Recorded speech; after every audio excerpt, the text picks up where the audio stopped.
ግንቦት 24 ቀን 2018 ዓመተ ምህረት ያገዛዙን የስሙላ ምርጫና የህዝባችን የህልውና ትግል ወቅታዊ ሁኔታ አስመልክቶ ከአማራ ፋኖ ብሔራዊ ንቅናቄ የተሰጠ መግለጫ። በኢትዮጵያ ፖለቲካ ታሪክ ውስጥ የጎላ ድርሻ ያለው የአማራ ህዝብ በየዘመናቱ የተነሱን ውጫዊ ጠላቶች በመፋለምና ድል በማድረግ የኢትዮጵያን ብዝሃነት እንዳላከበረና እንዳላነበረ ሀገርን ከነልዩ ልዩ ጌጦቿ እንዳላቆመ ሁሉ የውጭ ጠላት ከውስጥ ወደረኞች ጋር በመቀናጀት በከፈተበት የግማሽ ምዕት ዓመት በላይ ስነ ልቦናና የአካል ጦርነት ህልውናው አደጋ ላይ መውደቁ ይታወቃል። በተለይም ካለፉት 3 ዓመታት ወዲህ ይፋዊ የዘር ማጥፋት ጦርነት በአብይ አህመድና ቡድኑ ታውጆበት ጠላቱን በመመከት አስደናቂ ታሪክ በመጻፍ ላይ ነው። በመንግስትነት ስም ስልጣን የተቆናጠጠው የቀውስና የእልቂት አገዛዝ በህዝብ ድጋፍ ያገኘውን ቅቡልነት በክደት አሽቀንጥሮ ከጣለ በኋላ በምርጫ ስም ስልጣኑን ለማራዘም ሲንደፋደፍ መቆየቱም እንዲሁ ይታወቃል። መላው አማራና የኦሮሞ ህዝብ አገዛዙ በፈጠረው ጦርነት በሚቃጠሉበት በዚህ ወቅት የትግራይን ህዝብ መሰረታዊ ፍላጎት ኮልኩሎ ጉሮሮውን ይዞ በሚያስጨንቅበት የሲዳማ፣ ቤኒሻንጉልና ጉሙዝ፣ አፋርና ጋምቤላ እንዲሁም ሌሎች ኢትዮጵያዊ ወገኖች ታፍነው በሚሰቃዩበት በዚህ ወቅት ምርጫን ለማድረግ አይደለም ለማሰብ በማይቻልበት ሁኔታ የምርጫ ግርግር በመጀመር ህዝቡንና ዓለም አቀፍ ማህበረሰቡን ለማደናገር ሞክሯል።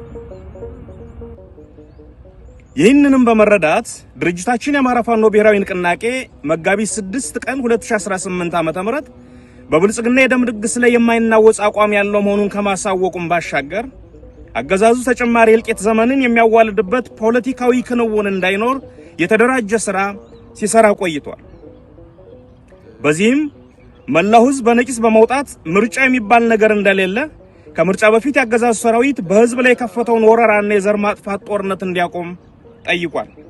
በርካታ ፓርቲዎች፣ የፓርቲ አመራሮች፣ የዲሞክራሲና የሰብአዊ መብት ተቋማትም ተመሳሳይ አቋም ወስደዋል።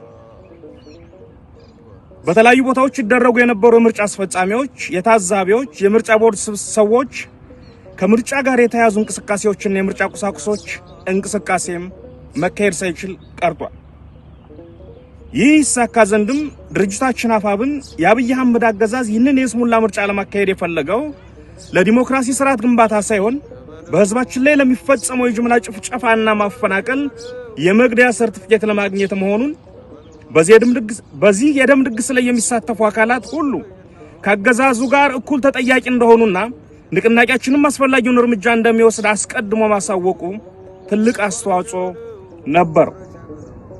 ለዚህ የንቅናቄያችን ጥሪ ከአማራ ህዝብ፣ ከመላው የኢትዮጵያ ህዝብ፣ ከጸረ አምባገነን ኃይሎችና ከዓለም አቀፍ ማህበረሰብ ያገኘነው ድጋፍ እጅግ ከፍተኛና አበረታች ሆኖ አግኝተነዋል።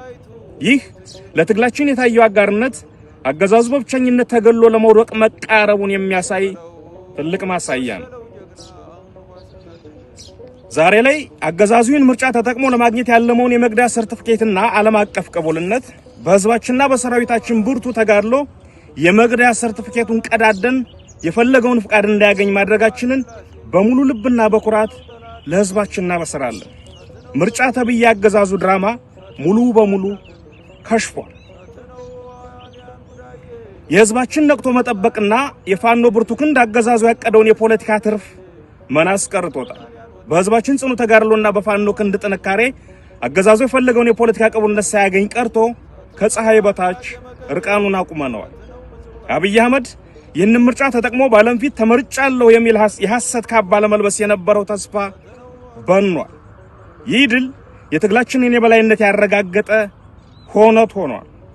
ይህ ስለመሆኑም ባለፉት ጥቂት ቀናት ብቻ በመላው ዓለም ከፍተኛ ተሰሚነት ባላቸው ዓለም አቀፍ ሚዲያዎችና የሰብአዊ መብት ተቆርቋሪ ድርጅቶች የወጡት መግለጫዎች ማረጋገጫዎች ናቸው።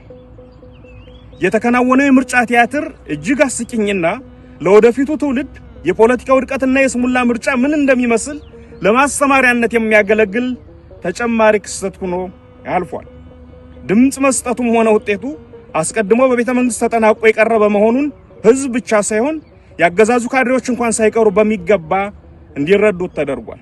ንቅናቄያችን በፈጠረው የፖለቲካ ጫና ምክንያት ያገዛዙ መዋቅር ውስጥ ያሉት ግለሰቦች እንኳን በስርዓቱ ላይ እምነት እንዲያጡና የውስጥ መከፋፈል እንዲፈጠር ሆኗል። ይህ የሚያሳየው አገዛዙ ከውጭ ብቻ ሳይሆን ከውስጥም እየፈረሰ መሆኑን ነው። ትግላችን አሁን ወሳኝ ምዕራፍ ላይ ይገኛል።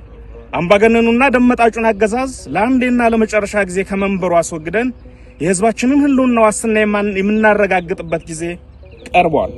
ስለሆነም መላው የአማራ ህዝብና የኢትዮጵያ ወዳጆች የጀመራችሁትን ድጋፍ አጠናክራችሁ እንድትቀጥሉ በየአቅጣጫው የምትገኙ የጸረ አገዛዝ ኃይሎች በጋራ እንድንቆም የአገዛዙ ጸጥታ መዋቅር ውስጥ ያላችሁ ወገኖችም ከህዝባችሁ ጎን በመቆም የውድቀቱ ተባባሪ እንድትሆኑ ጥሪያችንን እናቀርባለን።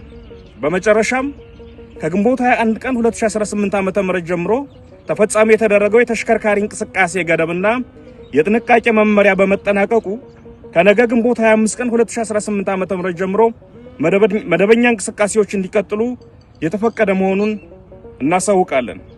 ድል ለአማራ ህዝብ፣ ክፋት ለማንም፣ በጎነት ለሁሉም። አዲስ ትውልድ፣ አዲስ አስተሳሰብ፣ አዲስ ተስፋ። ህልውናችን በተባበረ ክንዳችን። አርበኛ ዘመነ ካሴ፣ የአማራ ፋኖ ብሔራዊ ንቅናቄ ሊቀመንበር። አመሰግናለሁ።